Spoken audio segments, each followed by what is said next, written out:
Muy buenos días a todos. Sean todos bienvenidos a esta conferencia que nos va a impartir el gobernador del Banco de España, Pablo Hernández de Cos. Para todos nosotros es un verdadero orgullo y una enorme satisfacción que esté aquí con nosotros en la Facultad de Económica y en la Universidad de Sevilla. A continuación, y como inicio de este acto, tiene la palabra el decano del centro, Antonio Navarro García.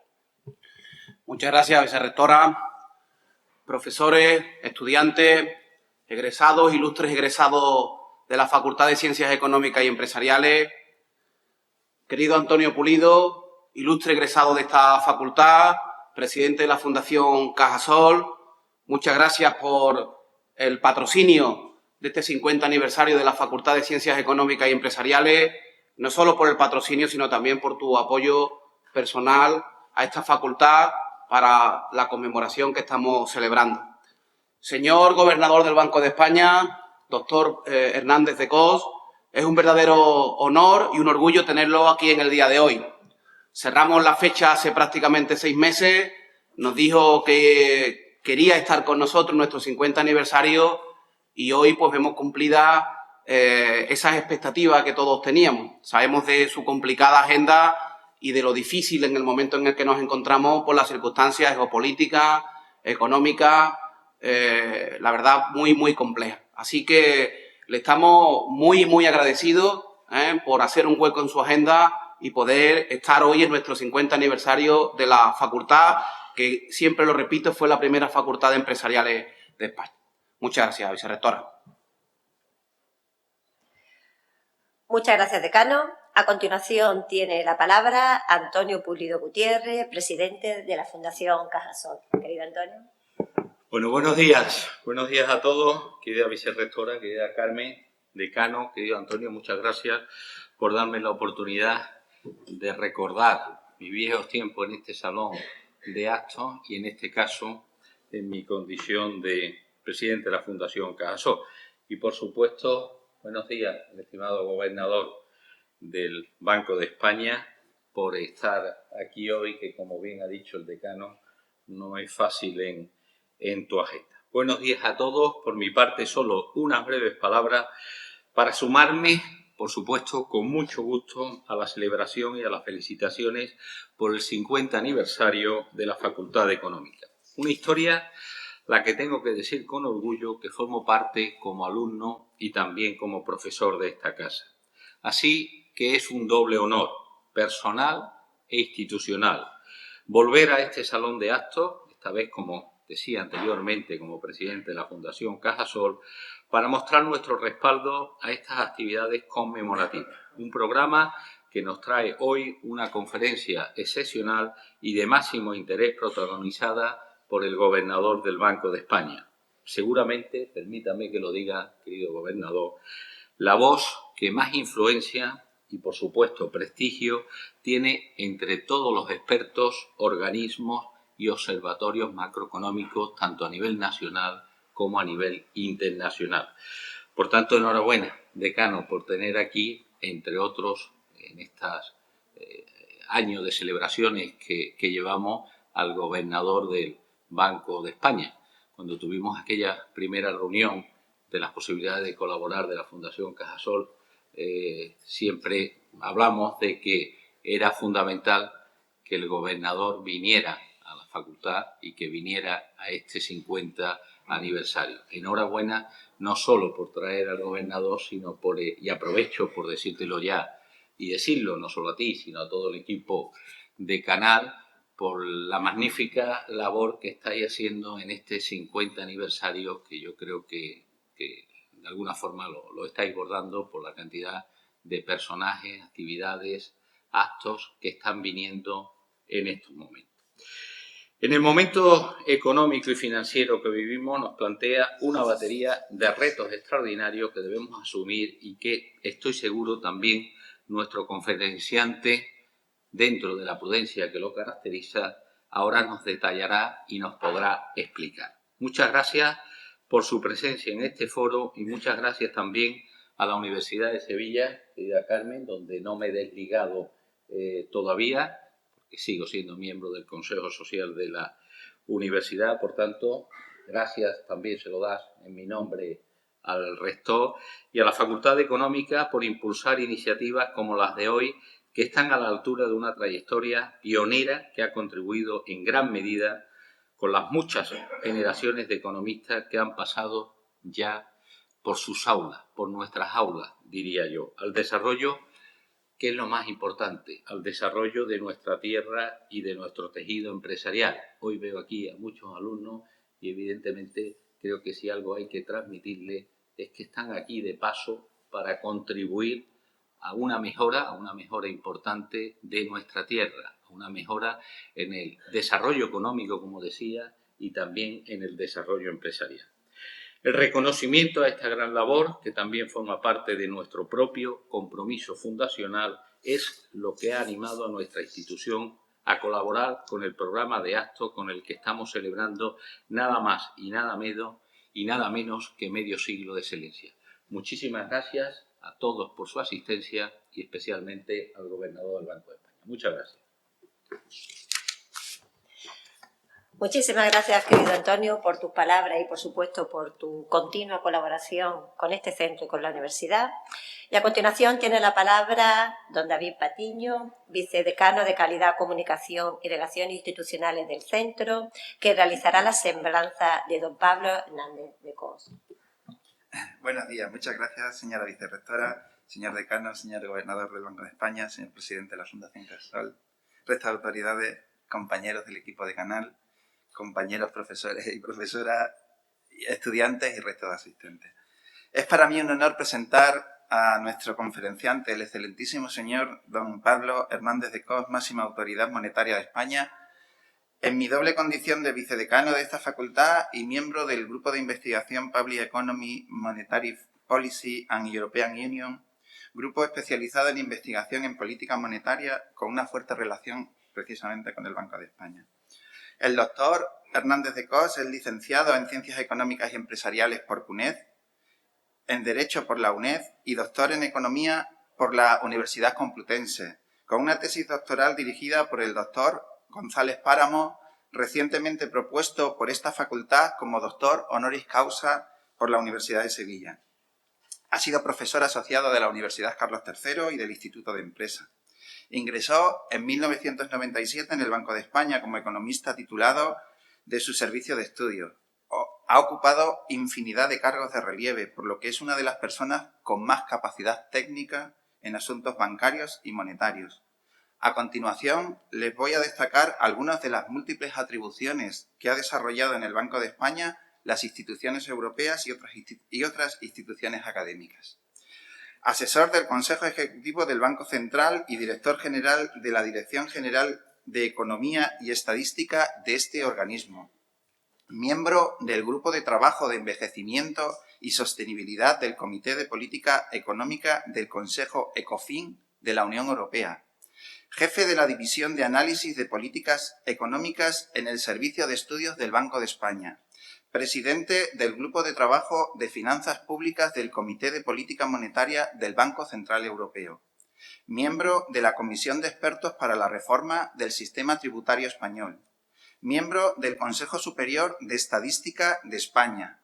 Miembro del Comité Económico y Financiero de la Unión Europea. Presidente del Patronato del Centro de Estudios Monetarios y Financieros, CENFI. Miembro del Patronato y de la Comisión Ejecutiva de la Fundación de Estudios de Economía Aplicada, FEDEA. Miembro del Consejo de Estado. Miembro del Grupo de Gobernadores y Jefes de Supervisión del Banco de Pagos Internacionales. Gobernador alterno para España en el Fondo Monetario Internacional. Presidente del Comité Técnico Consultivo y miembro del Comité Director de la Junta Europea de Riesgo Sistémico. Miembro del Consejo Asesor del Instituto de Estabilidad Financiera del Banco de Pagos Internacionales. Vicepresidente del Consejo de la Autoridad Macroprudencial, Consejo de Estabilidad Financiera. Presidente del Consejo de Supervisión Bancaria de Basilea. Y, por supuesto, nombrado gobernador del Banco de España el 30 de mayo de 2018.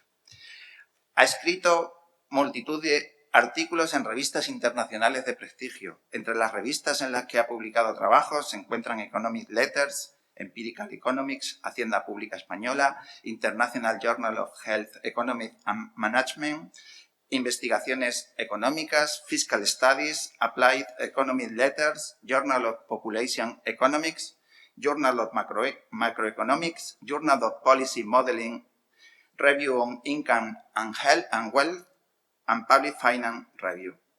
Para esta facultad es un grandísimo honor poder escuchar los razonamientos de unas de las personas con un mayor criterio económico y financiero en un momento como el actual, lleno de incertidumbres. Termino esta semblanza reiterando el agradecimiento del centro al doctor Hernández de Cos por compartir con nosotros sus reflexiones. Muchas gracias. Pues muchísimas gracias, profesor Patiño, y ya sin más dilación, por favor, Pablo Hernández de Cos, puede proceder a su intervención. Muy bien, pues nada, muchísimas gracias, muy buenos días a todos. Y bueno, enhorabuena, quizá lo primero, ¿no? Por estos 50 años, que sé que no son fáciles de cumplir. Me decía también la vicerrectora, más de 500 años de universidad, 50 de facultad, bueno, todavía quedan otros 450 para llegar a esos 500, ¿no? Efectivamente, mi intención hoy en esta charla es trasladarles cuál es la visión del Banco de España sobre la situación económica mundial, global, europea y, por supuesto, quizá con el foco en la economía española.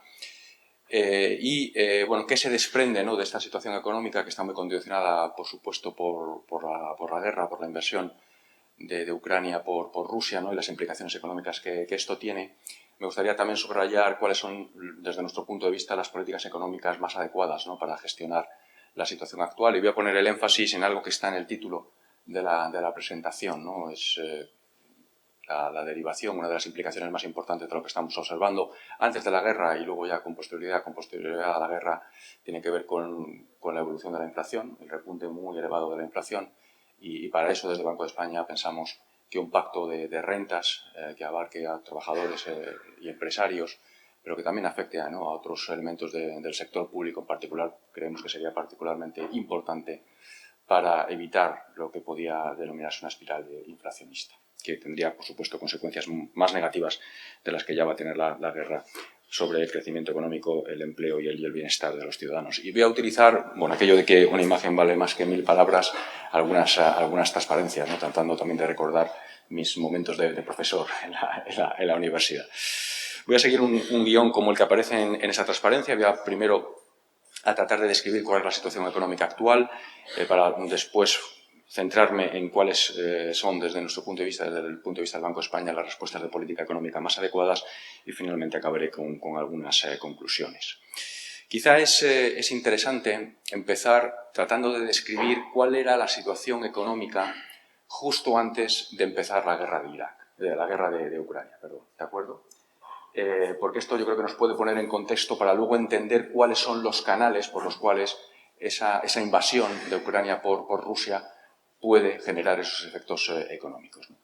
Bien, aquí tienen el gráfico de la izquierda, tiene la evolución del PIB real desde el inicio de la pandemia, una caída muy abrupta del crecimiento económico en todas las economías y luego una recuperación gradual. Por tanto, con anterioridad al inicio de la invasión, pues las expectativas de prácticamente la totalidad de los analistas coincidían en anticipar una recuperación económica, aunque con una cierta moderación en el crecimiento en el primer trimestre, como consecuencia sobre todo de las consecuencias de la variable Ómicron, ¿no?, que habían sido menores que otras variantes previas, pero que no habían sido nulas, ¿no?, y que por tanto se esperaba una cierta moderación.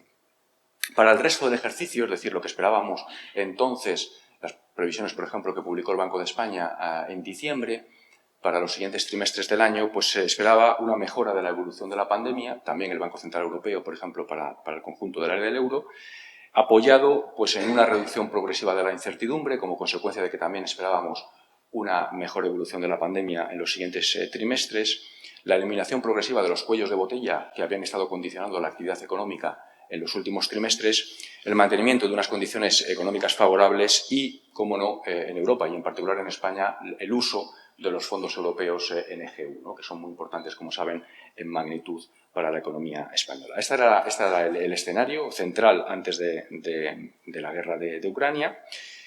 Un segundo aspecto que hay que mencionar antes de esa guerra tiene que ver con el fuerte repunte de la inflación. Aquí lo que tienen en estos dos gráficos es, en el gráfico de la izquierda, lo que tienen es la evolución de la inflación en el área del euro. En el gráfico de la derecha tienen la evolución de la inflación de la economía española, el indicador general, pero también las contribuciones de la energía, los alimentos y también el IAPC sin energía y alimentos, es decir, lo que se denomina la inflación subyacente. Y bueno, pues destaca, tanto para el área del euro, de mayor medida incluso para España, un fuerte repunte de la inflación desde mediados prácticamente del año pasado, en los cuales el componente energético ha tenido un elemento central, ha sido un componente absolutamente central, pero no solo, ¿no? También los alimentos con posterioridad han empezado a aumentar y, de alguna manera, también la inflación subyacente se ha trasladado esos incrementos a los distintos componentes de la inflación subyacente.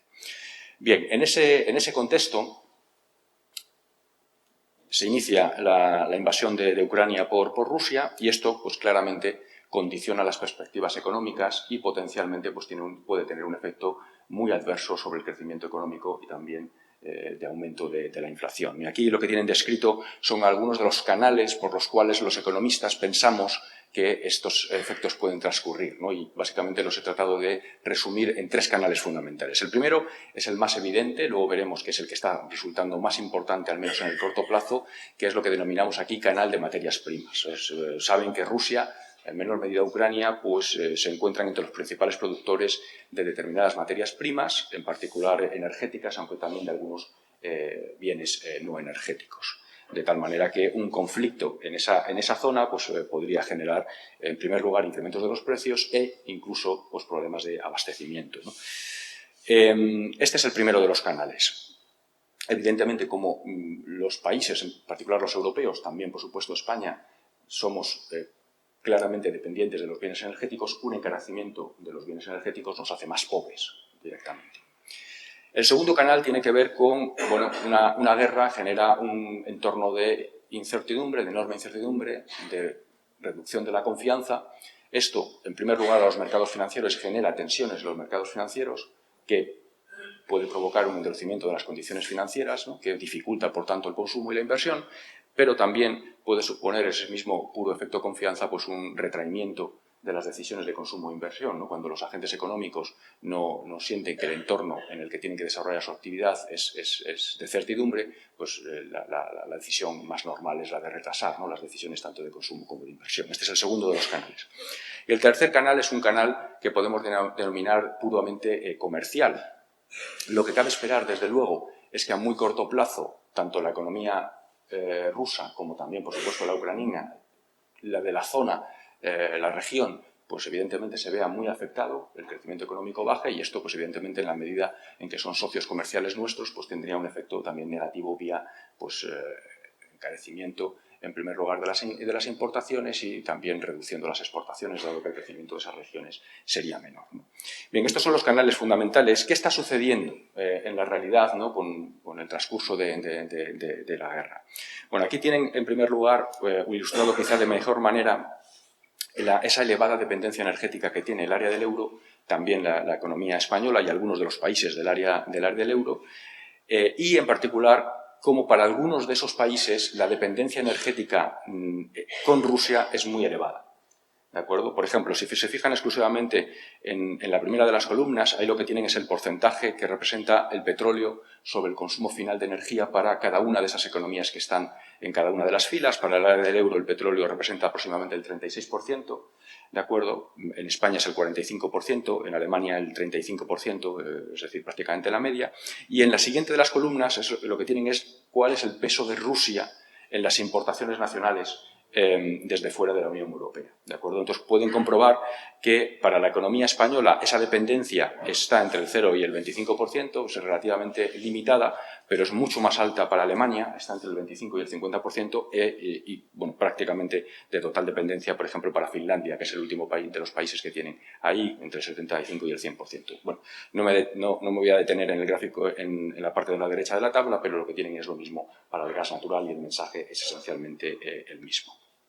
Bien, ¿qué ha pasado con los precios de la energía y de algunas materias primas como el aluminio, el níquel y el trigo, que es lo que tienen en el gráfico de la derecha, el petróleo en el gráfico de la izquierda y el gas en el gráfico intermedio? Pues básicamente lo que pueden comprobar es que desde el inicio de la guerra se ha producido un repunte muy importante, también un incremento de la volatilidad de los precios muy significativo.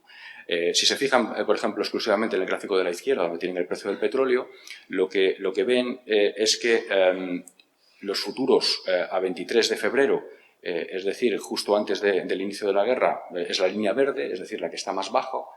Se había producido ya un incremento, pero luego se esperaba una reducción paulatina. La guerra produce una sobrereacción, que es lo que suelen hacer los mercados financieros en entornos de mucha incertidumbre, hasta la línea amarilla, y luego con posterioridad, digamos que se ha reducido algo, aunque la volatilidad sigue siendo muy elevada. Bien. Un aspecto muy importante en relación con este primer canal, el canal de materias primas, el del encarecimiento de las materias primas, es que el impacto va a ser muy heterogéneo. Va a ser muy heterogéneo por países, porque, como acabo de decir, la dependencia entre países es muy distinta, pero también aquí les trato de ilustrar que va a ser dentro de un país, por ejemplo España, esto está ilustrado para el caso español, va a ser muy heterogéneo por sectores e incluso por grupos poblacionales. ¿Por qué? Porque, como pueden comprobar en el gráfico de la derecha, la dependencia, la intensidad, en este caso energética, el consumo de gas y electricidad en porcentaje de la producción es muy diferente por sector. Entonces, tienen sectores como, por ejemplo, la metalurgia, en que son muy dependientes del gas y la electricidad y, por tanto, pueden verse muy afectados por este repunte de los precios energéticos, mientras que otros bienes, como los productos electrónicos, necesitan de mucha menor energía para su producción y, por tanto, su efecto puede ser menor. Eso en cuanto a la producción, pero si se fijan en el gráfico de la izquierda, lo que tienen ahí es cuál es la proporción del gasto en alimentos y del gasto en electricidad y gas y en otros combustibles para distintos grupos poblacionales. ¿De acuerdo? Y lo que pueden comprobar es que, por ejemplo, si se fijan solamente en la parte izquierda del gráfico, tienen que para las rentas más bajas ese porcentaje es muy alto, de casi el 25%. Mientras que para las rentas más altas el porcentaje es solo ligeramente por encima del 15%. Quiere decir esto que, evidentemente, un repunte de los precios energéticos va a afectar mucho más a las rentas más bajas que a las rentas más altas, y a la derecha tienen otros tipos de consideraciones, otras distribuciones, personas mayores frente a personas jóvenes, personas con distintos niveles educativos o también dependiendo del número de hogares de personas que tiene el hogar, ¿no? O sea que los efectos van a ser negativos, pero además van a ser muy heterogéneos, ¿no? Que es algo que es muy importante también desde el punto de vista de las consideraciones de política económica. Bien, el segundo de los canales que he trasladado antes, por el cual puede transcurrir la guerra de Ucrania, tiene que ver con el canal de confianza, de incertidumbre, y el primer de esos mecanismos que es el de los mercados financieros. Y aquí pueden ver que, efectivamente, en los primeros momentos de la guerra se produjeron un incremento de la incertidumbre, gráfico de la izquierda, muy importante, una caída de los mercados, de los índices bursátiles también muy significativa, y también incluso un incremento de los diferenciales soberanos en el área del euro. Luego, con posterioridad, sin embargo, se ha tendido a normalizar. ¿De acuerdo? Esto es importante. O sea, los mercados están anticipando, al menos, digamos, que las repercusiones de la guerra sean menores, desde luego, de las que inicialmente anticiparon. Pero, en todo caso, además del efecto que tiene sobre los mercados financieros, tiene ese segundo aspecto de confianza que tiene que ver cómo afecta a la confianza de consumidores y a la confianza de los propios empresarios, ¿no? Y aquí, en el gráfico de la izquierda, lo que tienen es algunos indicadores cualitativos que tratan de medir, son encuestas que tratan de medir precisamente cuál es el grado de confianza de los agentes, y lo que pueden ver es una caída muy importante del indicador de sentimiento económico, del PMI compuesto. De hecho, la caída es una de las más elevadas que se ha producido en la historia en un momento puntual determinado, ¿de acuerdo? Y si se van al gráfico de la derecha, por ilustrarlo de otra manera, pues también pueden ver que las empresas, ahí lo que tienen es la evolución trimestral de la facturación y cuál es la anticipación que prevén las empresas para el trimestre siguiente, pues ven que también las empresas están anticipando que experimentarán dificultades en relación con su facturación en los próximos trimestres. O sea, este es el segundo de los canales y el que también está siendo relevante hasta el momento. Y luego, por último, está el canal comercial. El canal comercial, bueno, de nuevo, en el caso de cuál es la exposición directa de la Unión Europea, Rusia y Ucrania, pues podemos decir que en el caso de la Unión Europea y también en el caso de España es relativamente pequeño. ¿De acuerdo? Lo que pueden ver ahí es que la exposición en términos de pesos de las exportaciones de bienes de España, de peso de las importaciones de bienes de España, lo mismo para el área del euro, son relativamente reducidos. Por lo tanto, este canal comercial, al menos el directo, puede ser un canal que sus efectos sean relativamente limitados, ¿de acuerdo?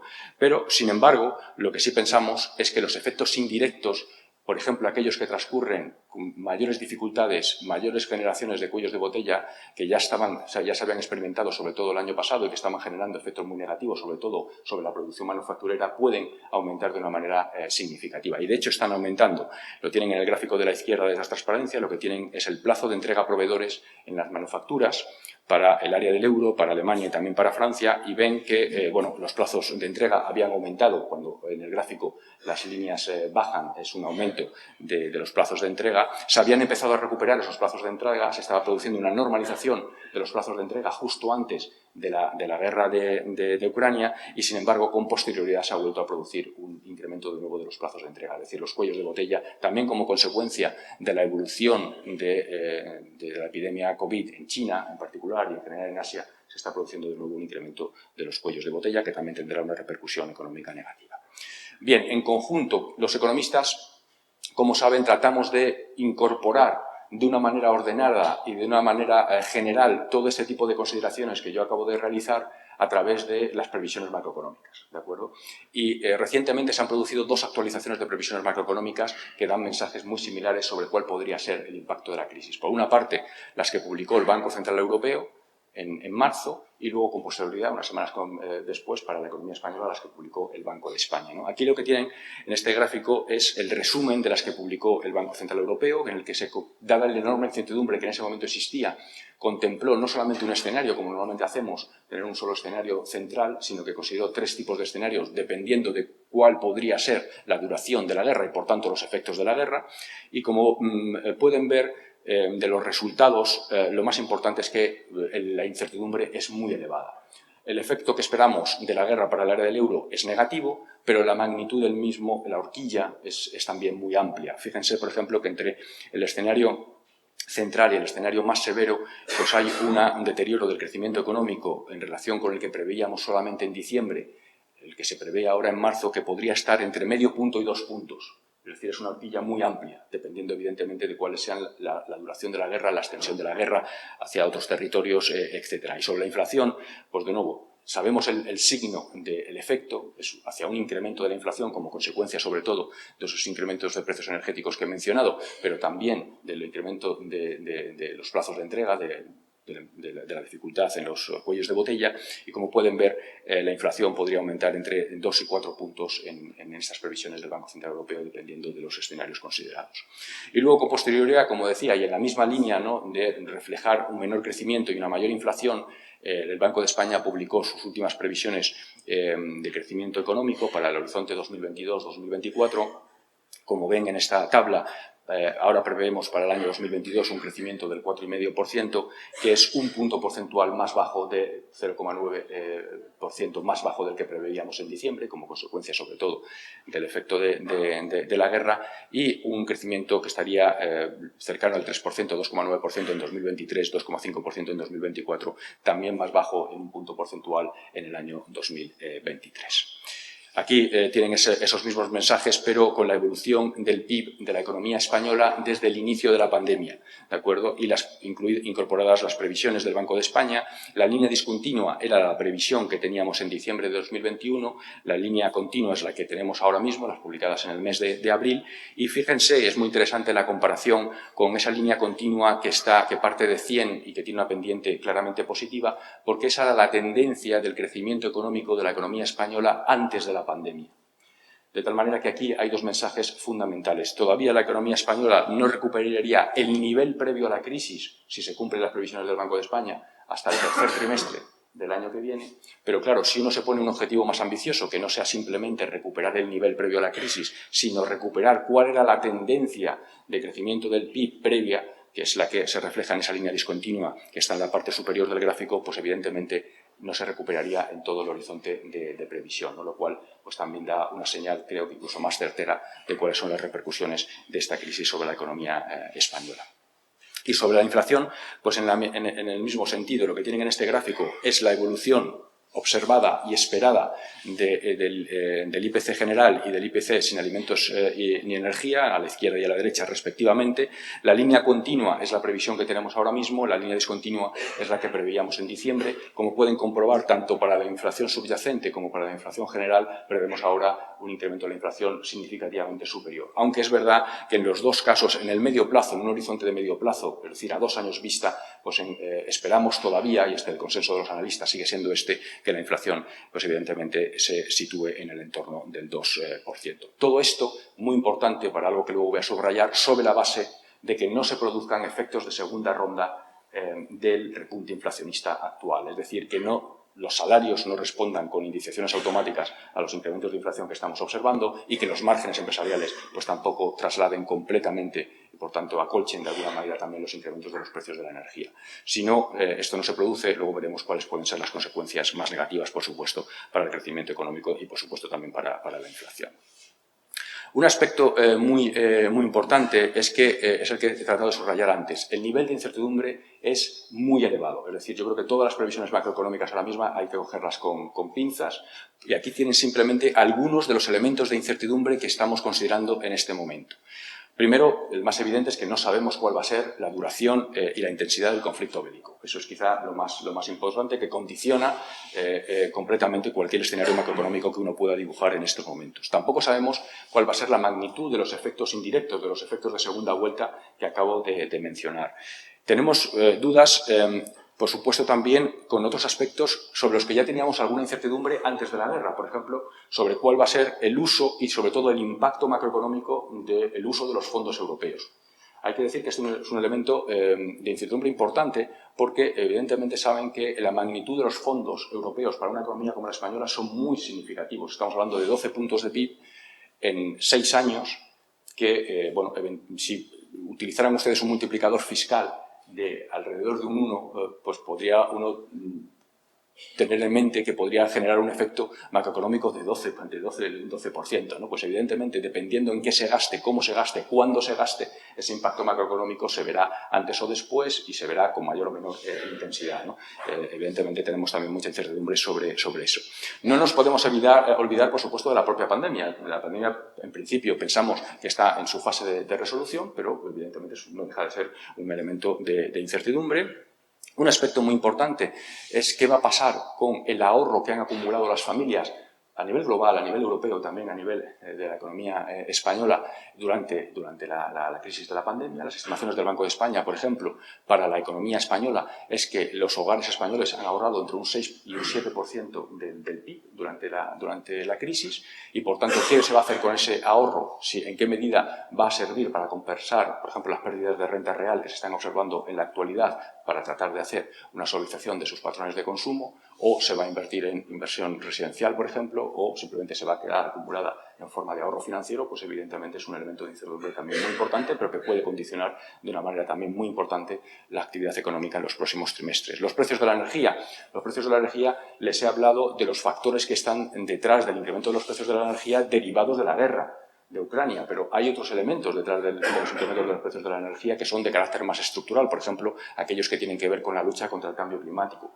Bueno, pues esto va a depender también de las propias acciones de los gobiernos, ¿no? Cómo sean de contundentes, cómo se vayan a distribuir en el tiempo, cuál va a ser el efecto más o menos estructural, más o menos permanente, más o menos transitorio de los incrementos de los precios de la energía actuales. Los cuellos de botella.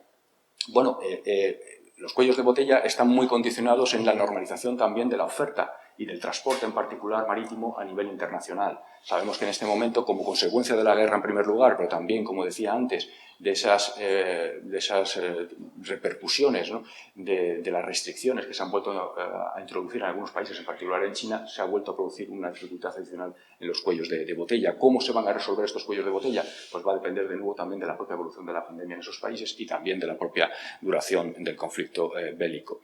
Y luego, por supuesto, en lo que tienen más abajo es, bueno, también, por supuesto, tenemos que decir que las consecuencias económicas de la guerra pues van a depender de cuál sea la respuesta de política económica. cuál sea la política económica europea, cuál sea la política monetaria del Banco Central Europeo y cuáles sean las políticas nacionales, incluido ese pacto de renta del que les querría hablar ahora, ¿no? Y del resto de políticas económicas también. Bien, paso por tanto a esta segunda parte. Quizá la forma más adecuada de comenzar con cuál es la visión del Banco de España sobre cuál debe ser la política económica en este contexto tiene que ver con esta primera transparencia que incluyo, que es la necesidad de que tengamos de nuevo, diría yo, como también sucedió en el caso de la pandemia, una respuesta de carácter europeo, y subrayo lo de europeo, de carácter contundente, ¿no?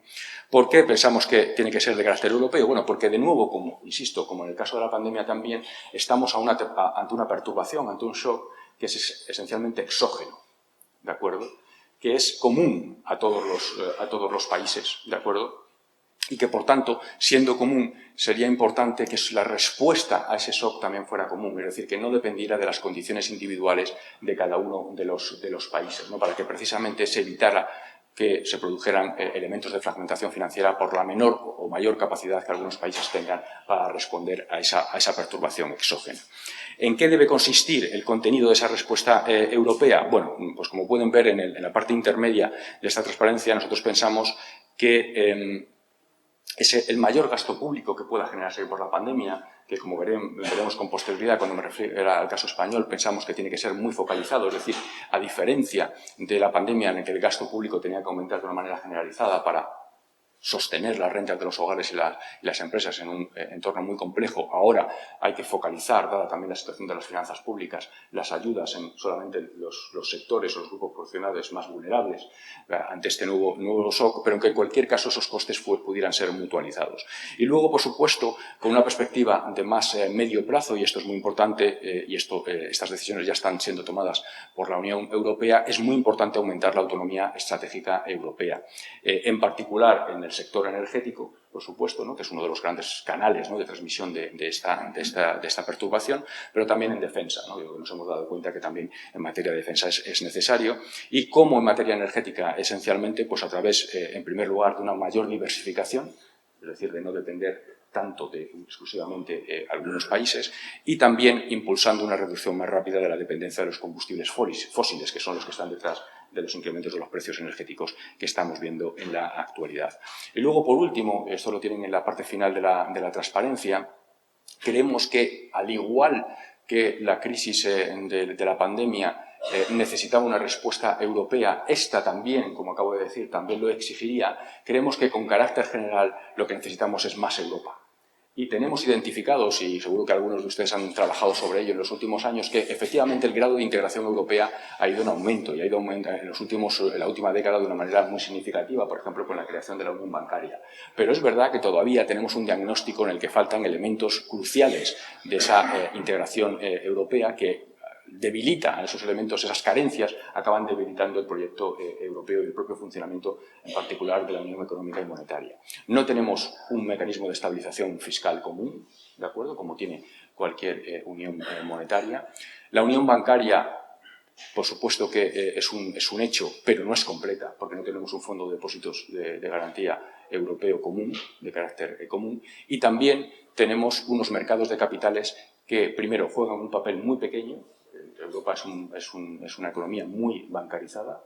Los mercados de capitales juegan un papel mucho más reducido que en el mundo anglosajón, en particular que en Estados Unidos, y además no solamente es que los mercados de capitales juegan un papel menor, sino que además están menos integrados.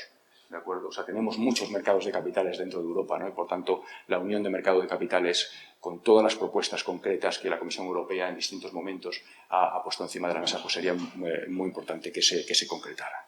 Bien, esto en primer lugar. En segundo lugar, tenemos que hablar de la política monetaria, ¿no? Y, bueno, por supuesto, la reacción de la política monetaria en estas circunstancias actuales tiene que ser también muy distinta a la reacción de la política monetaria que ocurrió durante la crisis de la pandemia. ¿De acuerdo? ¿Por qué? Porque, evidentemente, estamos ante un shock de carácter inflacionista. Y saben que el objetivo, el mandato del Banco Central Europeo es precisamente la de mantener la estabilidad de precios definida como un 2% en el medio plazo. ¿De acuerdo? Y estamos con inflaciones, evidentemente, en el corto plazo mucho más elevadas. El hecho de que esté siendo más persistente de lo que inicialmente esperábamos y con sorpresas mes a mes al alza de la inflación, hace también más probable que se produzcan en efectos de segunda ronda y, por tanto, que sea más persistente en el medio plazo. Y, aunque pensamos que las expectativas de inflación de medio y largo plazo están ancladas en ese objetivo del 2%, pero también se están produciendo algunos indicios preliminares de revisiones en los indicadores, sobre todo los indicadores de mercado, por encima del objetivo, que requieren un seguimiento atento. En este contexto, ¿qué está haciendo el Banco Central Europeo? Bueno, pues desde diciembre estamos diseñando y ejecutando un programa de normalización progresiva de la política monetaria, ¿de acuerdo? Del que ya hemos vivido algunas de sus fases. Lo primero que ha pasado es que en el primer trimestre del año, en marzo, acabamos el programa de compras pandémico, que es el que pusimos en marcha precisamente como respuesta a la crisis de la pandemia. Ese programa se ha finalizado, las compras netas, en marzo. Seguimos reinvirtiendo los bonos que tenemos, tanto públicos como privados, y nos hemos dado hasta finales de 2024 al menos para seguir reinvirtiéndolos, pero las compras netas ha dejado de aumentar el balance, digamos, en ese componente.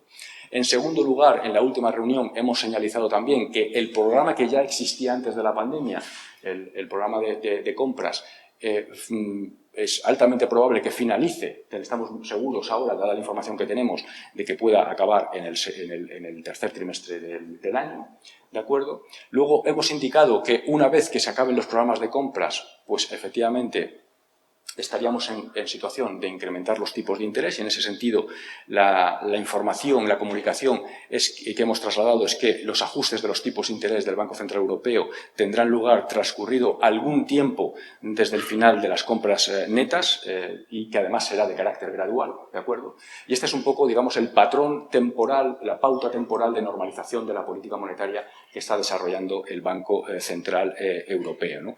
Por supuesto, siempre enfatizando que el Banco Central Europeo está preparado para ajustar todos sus instrumentos de acuerdo con ese mandato y actuar con la flexibilidad, si fuera necesario, para asegurar que la inflación se estabilice en nuestro objetivo del 2%.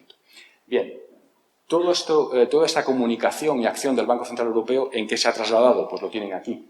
Se ha trasladado en que desde diciembre lo que se ha producido es un adelanto de las expectativas de subidas de los tipos de interés del Banco Central Europeo y también un repunte de los tipos de interés de largo plazo. Fíjense en el gráfico de la derecha, ahí lo que tienen es el tipo de interés del área del euro, la media ponderada, a 10 años, ¿de acuerdo?, de los distintos países. Fíjense que, bueno, hasta prácticamente finales del año 2021 estos tipos de interés estaban en terreno negativo. ¿De acuerdo? Bueno, desde finales de año pues prácticamente han aumentado pues más de 170 puntos básicos. ¿De acuerdo? Estas son las primeras repercusiones. O sea, la emisión de deuda pública de los países del área del euro hoy es claramente más cara, ¿no?, con unos tipos de interés más elevados. Y en el gráfico de la izquierda lo que tienen son las expectativas sobre tipos de interés a corto plazo.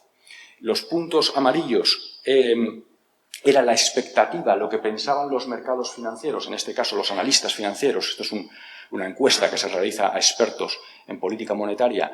La línea amarilla era la pauta temporal que esos analistas, de acuerdo con la comunicación que el Banco Central Europeo hacía, pensaban que iba a ser, y fíjense que lo que esperaban es que los tipos básicamente se mantuvieran sin cambios durante prácticamente todo el ejercicio 2022, ¿de acuerdo? Era plana esas líneas amarillas durante todo el ejercicio de 2022 y, sin embargo, a día de hoy, como ven, que son las líneas azules, es la última encuesta en la que se ha celebrado en el mes de abril, pues como ven tiene una pendiente positiva y en la que se esperan ya incrementos de los tipos de interés en este año, ¿no? O sea, es decir, que ya se ha producido un cierto endurecimiento de las condiciones financieras en el área del euro como consecuencia de ese inicio del proceso de normalización y la expectativa de su continuación en los próximos trimestres.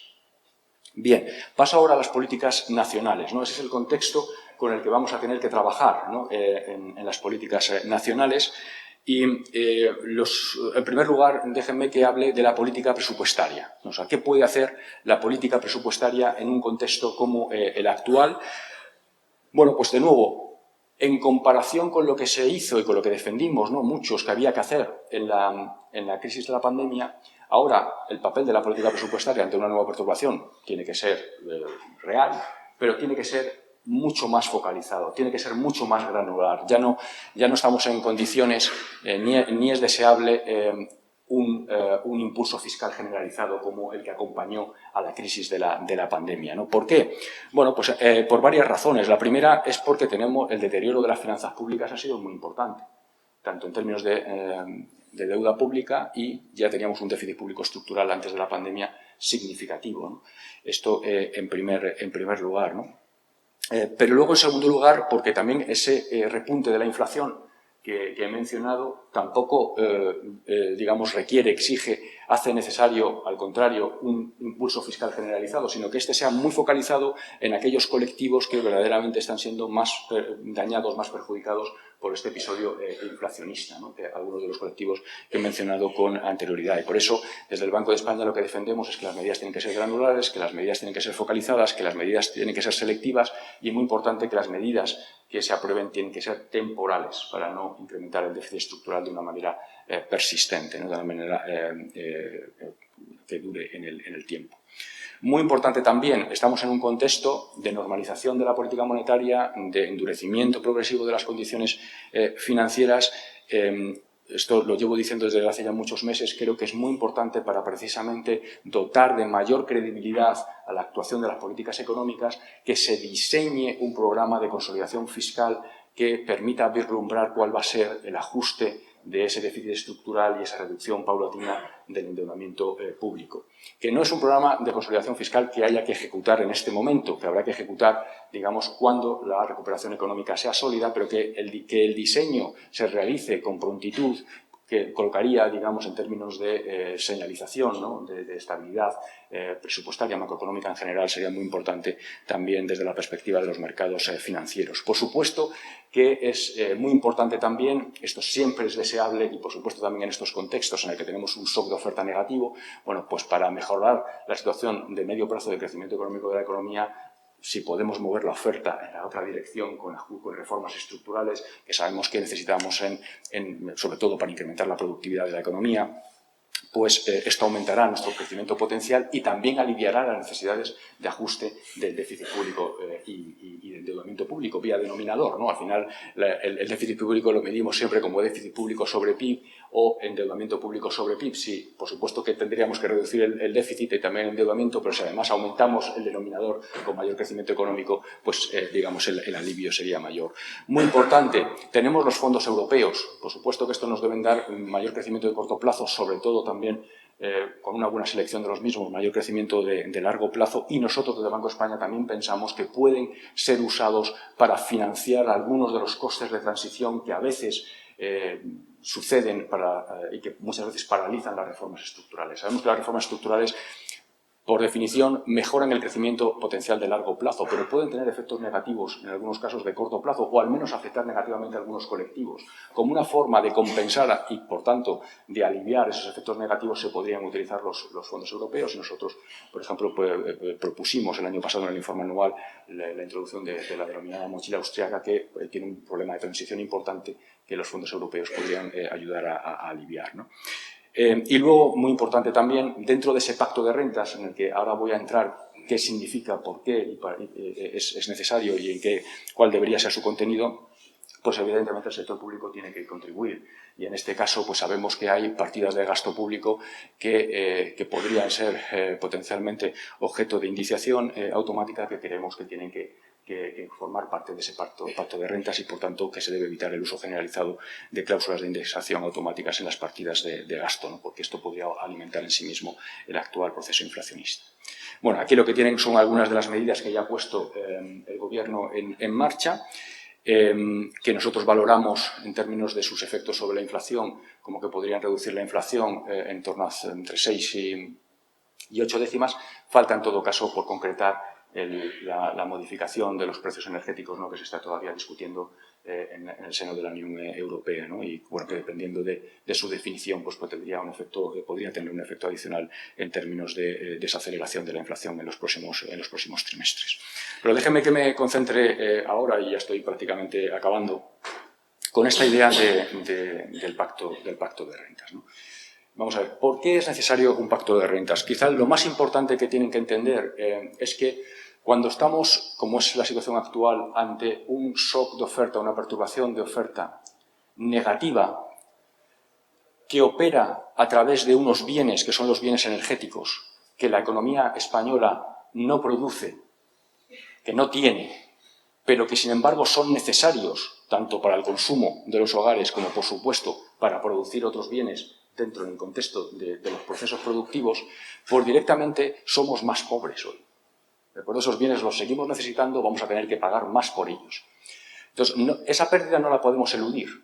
En el largo plazo podemos ser menos dependientes, pero evidentemente de ese petróleo y de ese gas, que además es compatible, por supuesto, esta estrategia con la lucha contra el cambio climático, pero en el corto plazo, evidentemente, esa sustitución no se puede hacer de una manera abrupta.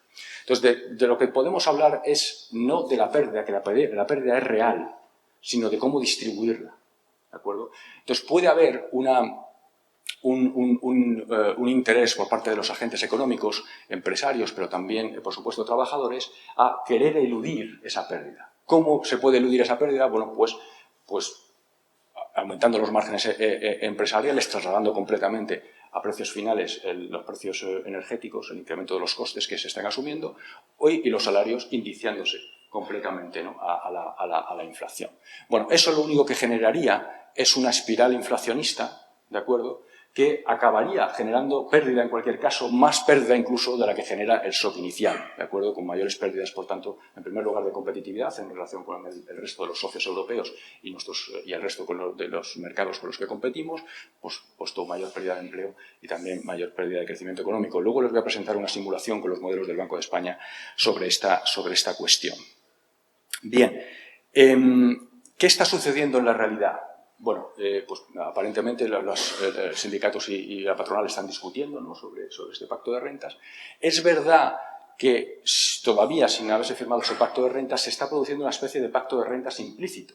Es decir, cuando uno observa qué está pasando con los salarios y cuando uno observa, aquí tienen, por ejemplo, los salarios pactados desde el año 2015 hasta el año 2022, fíjense en el año 2022.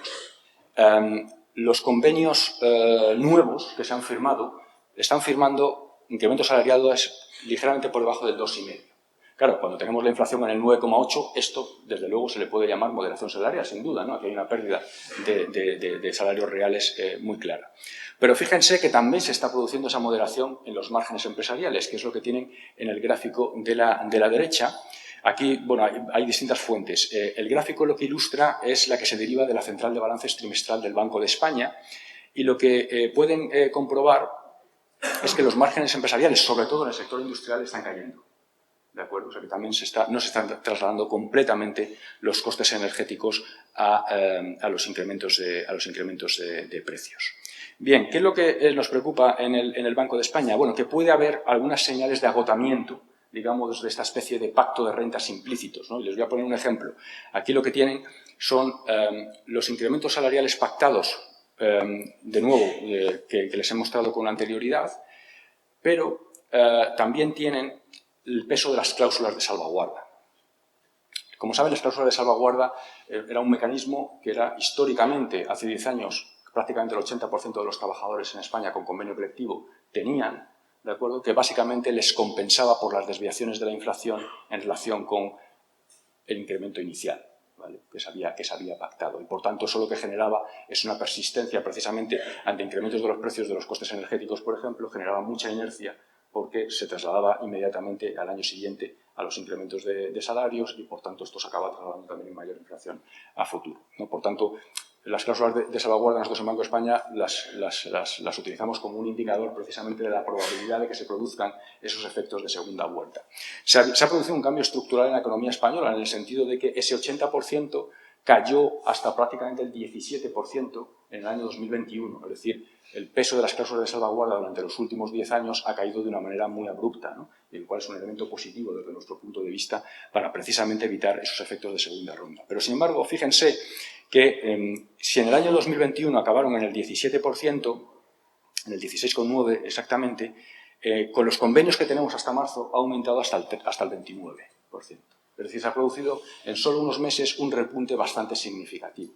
Y si se fijan en el gráfico de la derecha, ahí lo que tienen son los trabajadores afectados por convenios colectivos para el año 2023. Como saben, los convenios colectivos en España tienen normalmente una duración promedio de 3 años. ¿De acuerdo? De tal manera que nosotros ya tenemos información sobre cuál van a ser para algunos convenios, evidentemente, para los que tienen vigencia, van a tener vigencia todavía en 2023, que han sido firmados en 2022 o en 2021, sabemos cuál es el incremento salarial pactado para ese año, que sigue siendo muy bajo, que está, como pueden comprobar en ese gráfico de la derecha, en el entorno del 1,9, es decir, seguimos en ese sentido con moderación salarial, pero sin embargo, fíjense en la barra de la derecha, las cláusulas de salvaguarda afectan a prácticamente 900.000 trabajadores sobre una muestra total de 1.800.000. Es decir, prácticamente el 50% de los trabajadores. Son pocos trabajadores, o sea, no queremos decir con esto que vaya a aumentar hasta ese nivel, pero es una señal, ¿no?, de ese proceso de agotamiento de ese pacto de rentas implícito que les mencionaba con anterioridad. Bien, por eso, desde el Banco de España estamos defendiendo que sería adecuado precisamente un pacto entre trabajadores y empresarios que concretara el reparto de la pérdida, porque tiene que ser un reparto. Es decir, si hacemos asumir todo el coste a los trabajadores, pues evidentemente lo que se va a producir es una caída de los salarios reales elevadísima, que va a dañar el consumo, que va a dañar, por tanto, la actividad económica, el empleo, etc. Si hacemos lo mismo y trasladamos todo el coste a los empresarios vía márgenes empresariales, pues vamos a dañar la competitividad de las empresas, vamos a dañar, por supuesto, sus capacidades de inversión, por tanto, vamos a dañar también su capacidad de creación de empleo y también el crecimiento económico. ¿De acuerdo? Por tanto, lo que se trata es de evitar esa espiral inflacionista con un reparto. Reparto es la palabra fundamental, ¿no? O sea, todos tenemos que asumir nuestra parte, ¿no?, en ese reparto. Una cuestión muy importante. Desde el Banco de España, ese acuerdo puede ser general para el conjunto del Estado, pero tiene que permitir también que luego se pueda adaptar a las condiciones específicas de las empresas, porque las condiciones de las empresas no son las mismas, las condiciones de la demanda no son las mismas, la productividad no es la misma, y esa heterogeneidad en la evolución de los salarios y de los márgenes es muy importante, porque son las señales, en definitiva, de los precios para que se produzca también la reasignación, ¿no?, entre sectores productivos y dentro de cada sector, entre empresas, hacia las más eficientes, hacia los sectores de mayor potencial, etc., ¿no? O sea que esas líneas generales tienen que ser compatibles con una heterogeneidad entre sectores, empresas y trabajadores. Como decía antes, no se debe recurrir a fórmulas de indexación automática de los salarios a la inflación pasada o a cláusulas de salvaguarda, precisamente porque esto lo que significa es una generación en sí misma de efectos de segunda ronda, aumentando, por tanto, los riesgos de espiral de inflación salarial. Creemos que sería útil utilizar horizontes temporales relativamente amplios, es decir, no fijarse solamente en un año determinado. Ligar, por ejemplo, los aumentos salariales a la inflación subyacente, ¿no?, que elimina los componentes más volátiles precisamente que están generando el incremento de la inflación actual. Complementados, como por ejemplo se hizo en el año 2012, con cláusulas también de compromisos en la protección del empleo, ¿de acuerdo?, que ayudan, que esto proporcionaría mucha estabilidad, tanto al crecimiento de los salarios por un lado como a la estabilidad del empleo por otro, que, digamos, podría contrarrestar hasta cierto punto al menos ese elemento de incertidumbre que estaba subrayando yo también antes, que es uno de los elementos centrales que está detrás del deterioro de la situación económica derivada de la guerra de Ucrania, ¿no? Y, por supuesto, como estoy hablando de reparto, hay que también tener compromisos de moderación de los márgenes empresariales.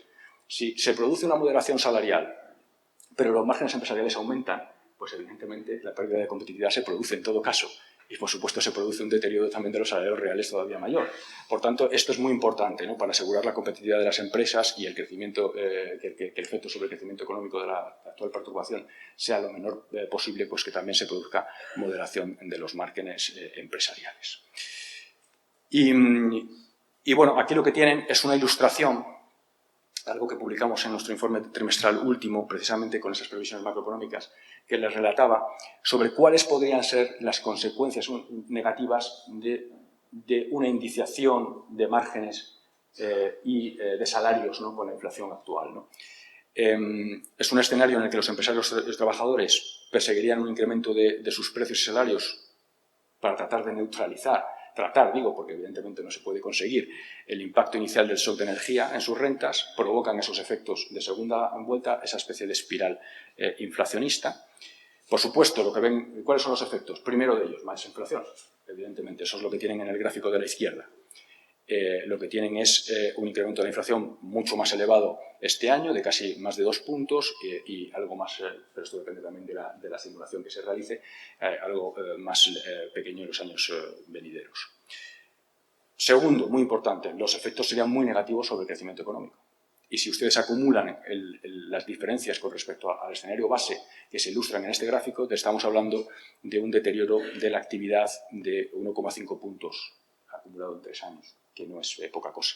Y, por supuesto, menor actividad significa también menor empleo y el efecto negativo también sobre el empleo es bastante evidente, como se muestra en el gráfico de la derecha, ¿no? Este es el argumento fundamental porque pensamos que este pacto de rentas es fundamental en este contexto macroeconómico actual. Y con esto acabaría. Déjenme simplemente que les resuma pues, quizá las 3 principales ideas que les he tratado de trasladar hoy.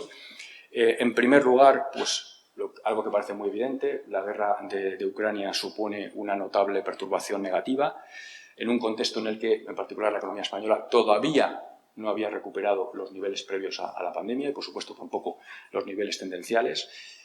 ¿Cómo? Bueno, pues básicamente a través de esos efectos negativos se canalizan a través de un fuerte repunte del precio de las materias primas, un deterioro de la confianza de los agentes, un endurecimiento de las condiciones financieras y también un deterioro de los flujos comerciales. Creemos desde el Banco de España que las políticas económicas europeas pueden ser fundamentales, ¿no? Para tratar de paliar estos efectos.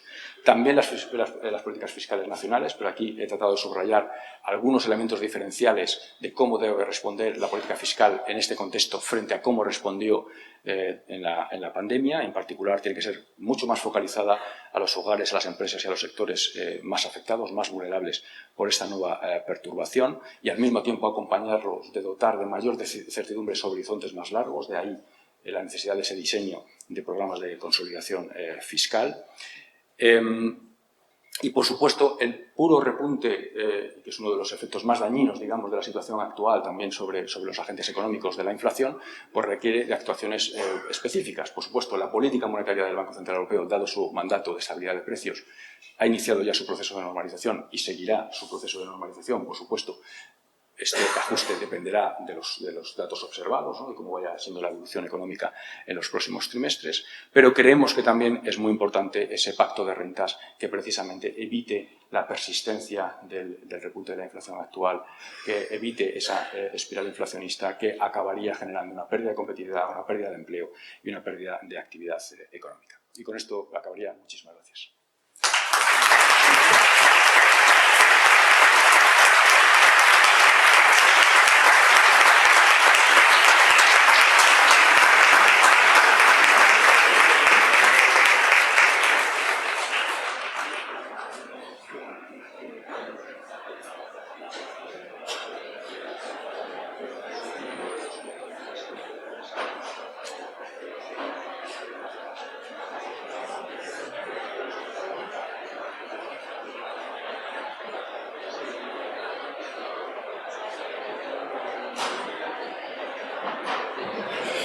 Bien, pues muchísimas gracias por su extraordinaria intervención. Como estaba previsto en el orden del día, se va a proceder a un debate coloquio con el gobernador. Por problemas de agenda tienen que ser como máximo un par de preguntas las que tiene disposición a contestar y os ruego que sean preguntas concisas para que podamos cumplir los tiempos establecidos.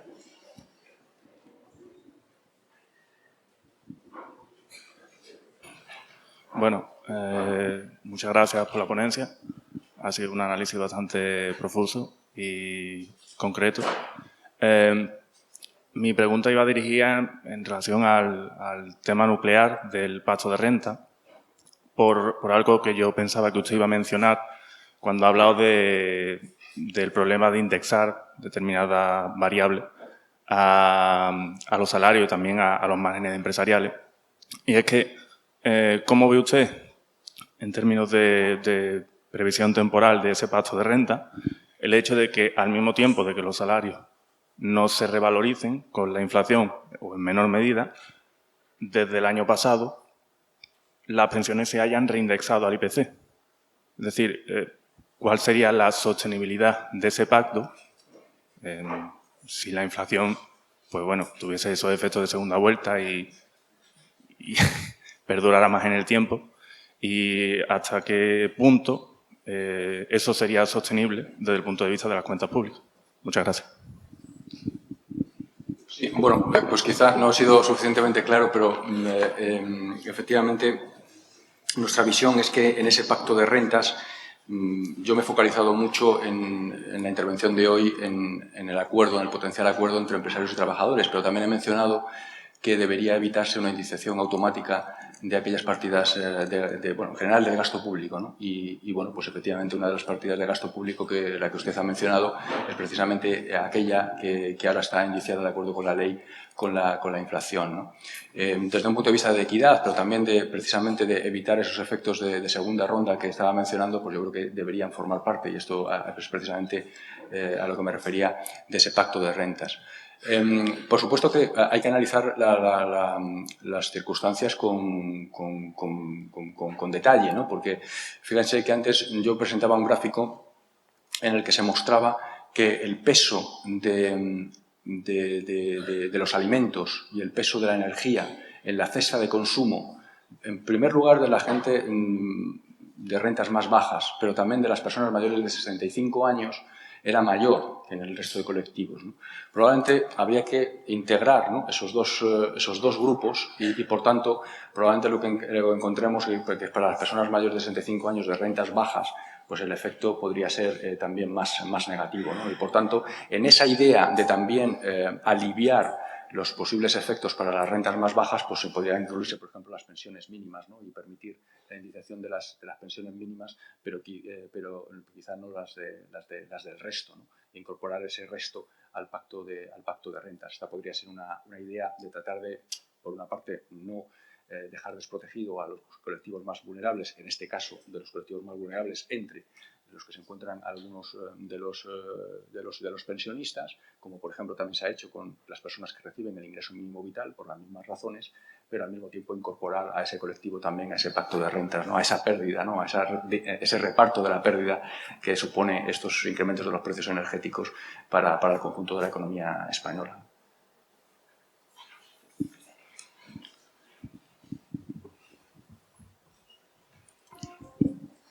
Hola, buenos días. De Antena 3. Sale un informe en el que el Banco de España alerta de una posible burbuja inmobiliaria. ¿Qué efectos conllevaría? Gracias. Bueno, vamos a ver. Ese es un documento que es una anticipación de nuestro informe de estabilidad financiera que vamos a publicar pues ya mismo. Es un recuadro precisamente de ese... Vamos a ver, ahí lo que hacemos en el Banco de España, por supuesto, cuando analizamos la economía española, cada día es más importante tener referencias internacionales, ¿de acuerdo? Entonces es importante, es llamativo ver cómo en distintos países a nivel global, pero en particular en algunos países europeos, se está produciendo desde hace ya unos años una dinámica de precios de la vivienda, de endeudamiento hipotecario, de relajación de las condiciones de esos préstamos, bueno, de exuberancia, ¿no?, si me permite la expresión, ¿no? Y, de hecho, esto ha motivado pues, recomendaciones de la Junta Europea de Riesgo Sistémico, ¿no?, de la que soy presidente de su comité técnico, a esos países para que activen medidas, ¿no?, macroprudenciales que traten de reducir esos efectos. Y, de hecho, muchos de estos países ya han tomado medidas macroprudenciales, ¿no?, que se llaman, ¿no? Les piden a los bancos más capital, por ejemplo, ¿no?, bueno, ante la eventualidad de que esos precios de la vivienda puedan reducirse, que la capacidad de resistencia del sector bancario sea mayor. En otros países, dependiendo de las circunstancias específicas de cada país, lo que se ha hecho pues, es limitar la capacidad del sector bancario de poder conceder los préstamos, ¿no?, establecer una serie de limitaciones, por ejemplo, a la relación entre la deuda que puede asumir y la renta, o también al porcentaje de hipoteca sobre el valor total de la vivienda, ¿no? Estos son algunos de los instrumentos que se han utilizado en otros países. Y bueno, a nosotros nos parecía interesante describir, ¿no?, esas dinámicas, esas respuestas, esto es lo que se hace. Bien, ¿es eso trasladable completamente a la economía española? Bueno, vamos a ver, nosotros, que en ese mismo documento se dice que nosotros no vemos ahora mismo unas circunstancias similares a las de otros países. Es verdad que se está produciendo un incremento de los precios del precio de la vivienda, bueno, que en algunos casos es significativo, eso está claro. En paralelo, sin embargo, pues, el endeudamiento de las familias bueno, pues, sigue relativamente estabilizado. Y la actividad de la construcción pues todavía se mantiene en niveles significativamente más bajos de los que vivimos en la época anterior, ¿no? Pero todo esto, básicamente, la situación que está sucediendo en otros países europeos, lo que nos alerta es sobre la necesidad de que nosotros le prestemos mayor vigilancia al mercado de la vivienda, ¿no? Pero en este momento no vemos una burbuja inmobiliaria en la economía española, ¿no? Lo cual no quiere decir que no activemos, ¿no?, los mecanismos de seguimiento, de alerta, por tanto, ante ese sector, dado que estamos viendo que esa exuberancia se está produciendo en otros países y existen algunos factores comunes que podrían ser trasladables en algún momento también a la economía española, ¿no? Ese es el objetivo de lo que publicó ayer el Banco de España, era precisamente esto.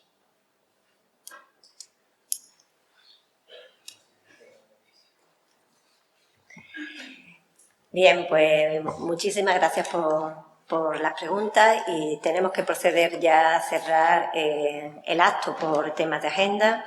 Y, por tanto, bueno, pues en primer lugar quiero felicitar y agradecer sinceramente al equipo de Canal pues por la posibilidad de contar en esta sala y con nosotros pues de una autoridad como la que tenemos hoy con nosotros.